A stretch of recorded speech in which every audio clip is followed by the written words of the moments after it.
और अब बात गांवरी गवर्नमेंट की। जी हां, गांव की सरकार के लिए चुनाव प्रचार का बिगुल आज थम गया है। 21 जिलों के 636 जिला परिषद सदस्यों और 4371 पंचायत समिति सदस्यों के लिए चुनाव प्रचार आज शाम 5 बजे थम चुका है।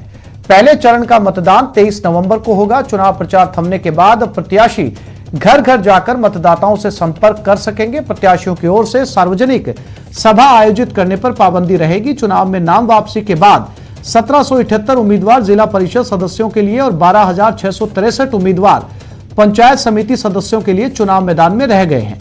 21 जिलों में चुनाव के लिए 10,131 मतदान केंद्र बनाए गए हैं, जहां 2,41,87,946 मतदाता अपने मताधिकार का इस्तेमाल कर सकेंगे।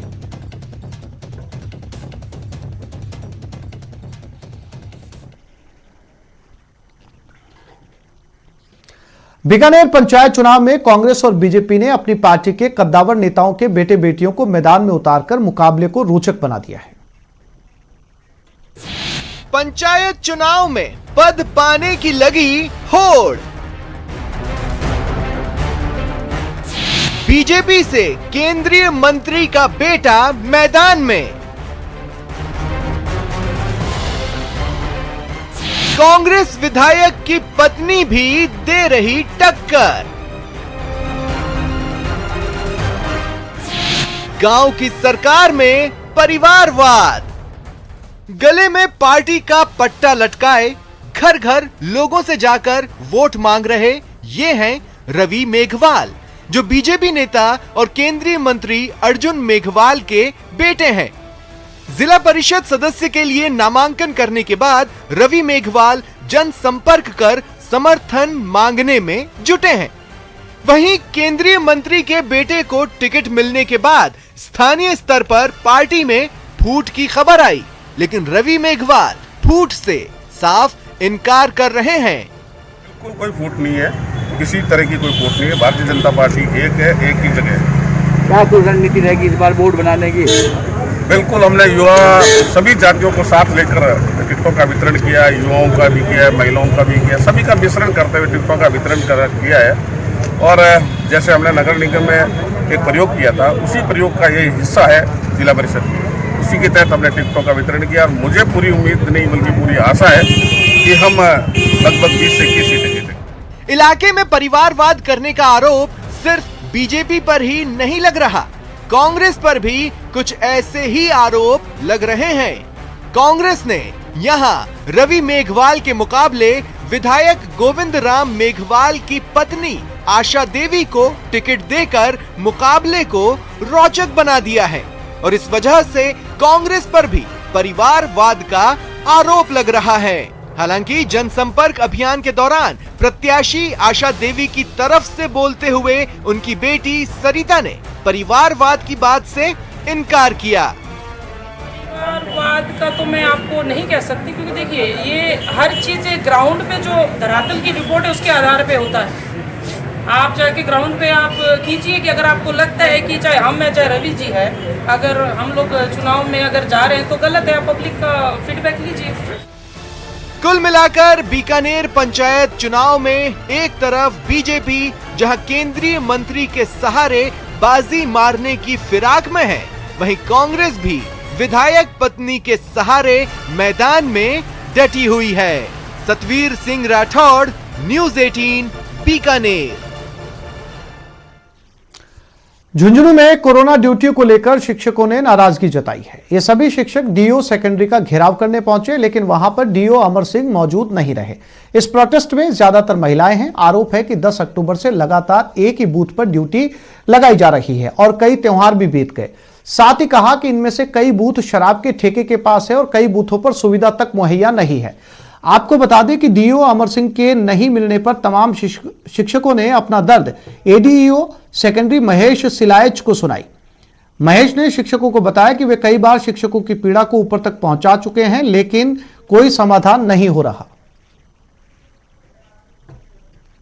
राजस्थान में कोविड सतर्कता के लिए जो अभियान चलाया गया है मुख्यमंत्री की तरफ से, उसके तहत झुंझुनू जिले में 13 पॉइंट निर्धारित करके और केवल शिक्षकों की ड्यूटी लगाई है, जिसमें विशेष तौर से महिला शिक्षकों की ड्यूटी लगाई है। इन शिक्षकों की तरफ से हमारा ये कहना है कि इनको न तो दीपावली के ऊपर अवकाश दिया गया, न अभी तक कोई पीएलई की उपलब्ध की गई, न इनको कोई सैनिटाइजर उपलब्ध करवाएगा। अभी कुछ समय पहले वीसी भी हुई थी सौरभ जी के साथ में, हमारे जो निदेशक साहब हैं उनको भी हमने ये हवाला दिया था कि भाई हम लोगों को कोरोना ड्यूटी में लगा रखा है, तो सर ने ये बोला कि नहीं, इस समय कोई कोरोना ड्यूटी नहीं है, कहीं नहीं लगेगी। किसी शिक्षक को नहीं लगाया गया है कोरोना ड्यूटी के लिए। हमारे यहाँ बच्चे आते हैं, उनको अगर हम एजुकेट करके भेजें तो वो जा करके उनको समझा सकते हैं, अपने परिवार को समझा सकते हैं।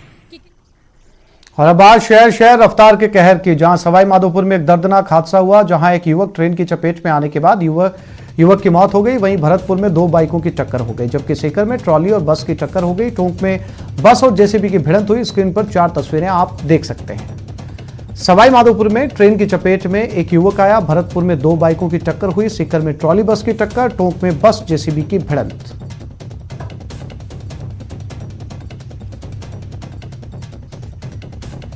एक छोटे से ब्रेक के लिए रुक रहे हैं, जल्द लौटते हैं।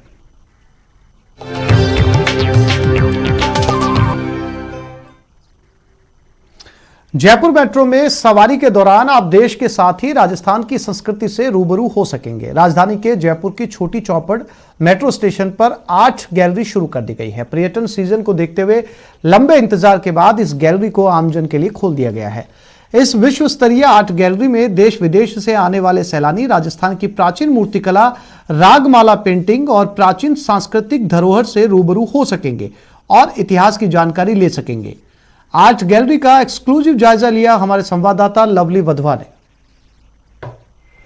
राजधानी जयपुर की जनता को जयपुर मेट्रो की सौगात मिल चुकी है, लेकिन जयपुर मेट्रो की सौगात के साथ साथ में दिवाली से पहले मिला है हेरिटेज का बोनस। इस हेरिटेज के बोनस में जयपुर की जनता को मिली है जयपुर की एक नई आर्ट गैलरी। इस आर्ट गैलरी के अंदर तमाम तरह की वो वास्तुकला से जुड़ी हुई चीजें, वो पुरानी चीजें, वो हेरिटेज लुक वाली चीजें जो जमीन के अंदर राजस्थान के किसी एक इलाके से नहीं कई इलाकों में मिली, उन मूर्तियों को यहां पर रखा गया है। इस आर्ट गैलरी को तैयार करने के लिए जयपुर मेट्रो, पुरातत्व विभाग और एडमा के सहयोग से इस गैलरी को तैयार करने का काम पूरा किया गया। यहां पर कई पेंटिंग्स हैं, कई और स्ट्रक्चर्स हैं, करीब 133 से ज्यादा स्ट्रक्चर्स जो हैं वो यहां पर मौजूद हैं। आप देखने की कोशिश करेंगे, ये जैन दीर्घा है, देवी दीर्घा है, उसके अलावा भी कई तरह की दीर्घाएं जो हैं वो यहां बनाई गई है, जहां पर पुरानी जो मूर्तियां मिली है, जो जमीन के अंदर मिली है या किसी और इलाके में मंदिर के निर्माण के दौरान, खुदाई के दौरान जो मूर्ति, जो इतिहास, जिस इतिहास को जानने के लिए देश विदेश के लोग जागरूक तरीके से हिंदुस्तान की यात्रा पर पहुंचते हैं, उनके लिए ये बेहद महत्वपूर्ण है और बेहद कम दामों पर यहाँ के टिकट जो है वो रखे गए हैं पर्यटकों के लिए। हालांकि अभी इस गैलरी को शुरू किए हुए चंद घंटे हुए हैं, लेकिन इस गैलरी में करीब 2 दर्जन से ज्यादा पर्यटक जो है वो यहाँ आ चुके हैं, इन मूर्तियों को निहार चुके हैं और यहाँ आकर के राजस्थान की मूर्तिकला, राजस्थान की विरासत, राजस्थान की संस्कृति के बारे में लोग जान सकते हैं। कैमरा पर्सन अमनदीप रंधावा के साथ लवली वधवा, न्यूज 18 राजस्थान, जयपुर। और अब बात करते हैं भारतीय क्रिकेट टीम के उस दिग्गज खिलाड़ी की जिनका संबंध राजस्थान से रहा है। नाम है सलीम दुर्रानी, जो ऑन डिमांड छक्का मारने के लिए मशहूर थे। साल 1956 से लेकर 1978 तक भारतीय क्रिकेट टीम के हरफन मौला खिलाड़ी रहे। सलीम दुर्रानी ने जयपुर में न्यूज 18 के साथ अपने जमाने के क्रिकेट की यादें ताजा की, तो आज के दौर के क्रिकेट की बात भी की।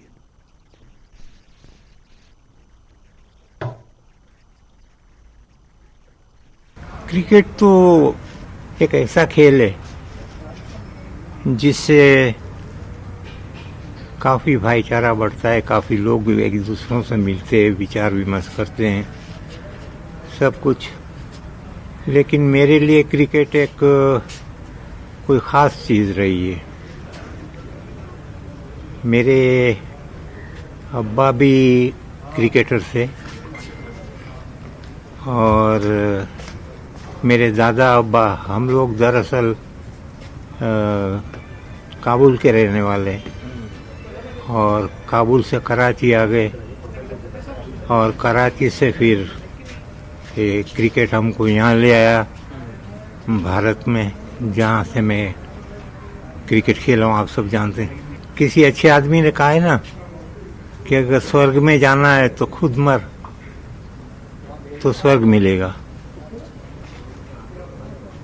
और तो मैं यंगस्टरों को तो यही कहूँगा कि ज़िंदगी में कुछ पाना है तो काफ़ी आप लोगों को मेहनत करनी पड़ेगी और ये हालांकि सब लोग यही कहते हैं। देखिए, दुनिया में मुमकिन कोई चीज़ नहीं है, लेकिन डिमांड पे सिक्स मारना, यानी जिस गेंद पे लोग चिल्लाए और आप सिक्स मार दें, तो ये तो ज़रा मुश्किल है कहना। डिमांड पे मेरे साथ यूँ हुआ कि मैं टेस्ट मैच में बैटिंग कर रहा था और पहले बॉल पे मैंने सिक्स मारी, तो दूसरे बॉल पे भी लोगों ने चिल्लाया कि we want six, we want six. अब लोगों का भी तकाजा था और मैं लिफ्टिंग अच्छी करता था, तो कुछ गेंदें ऐसी पड़ गई कि जिसमें सिक्स लगनी चाहिए और मैंने लगा दी सिक्स। तब से ये एक मोहर लग गई कि भाई सलीम दुरानी डिमांड पे सिक्स मारते हैं। तो ये तो सब हालात की बातें हैं, ऊपर वाले की कृपा हो गई थी, गेंद वैसी आ गई, लोगों का उसी दम पर चिल्लाना था और वो मुझे भी बहुत खुशी होती है। देश में एकता और भाईचारा बढ़ाने के मकसद से ऑल इंडिया सज्जादा नशीन काउंसिल ने बड़ा कदम उठाया। इसको लेकर काउंसिल के चेयरमैन सैयद नसीरुद्दीन चिश्ती की अगुवाई में जयपुर में अहम बैठक हुई, जिसमें युवाओं को सूफिज्म पढ़ाने का फैसला किया गया और किसी तरह कौमी एकता पर जोर दिया जाए, इस पर चर्चा हुई, जिससे कि युवा पीढ़ी देश की एकता, अखंडता और गंगा जमुनी तहजीब के धागे को मजबूती के साथ पिरो सके। इस बैठक में नए प्रदेश अध्यक्ष को भी चुना गया। हबीबुर रहमान नियाजी को राजस्थान का प्रदेश अध्यक्ष नियुक्त किया गया है।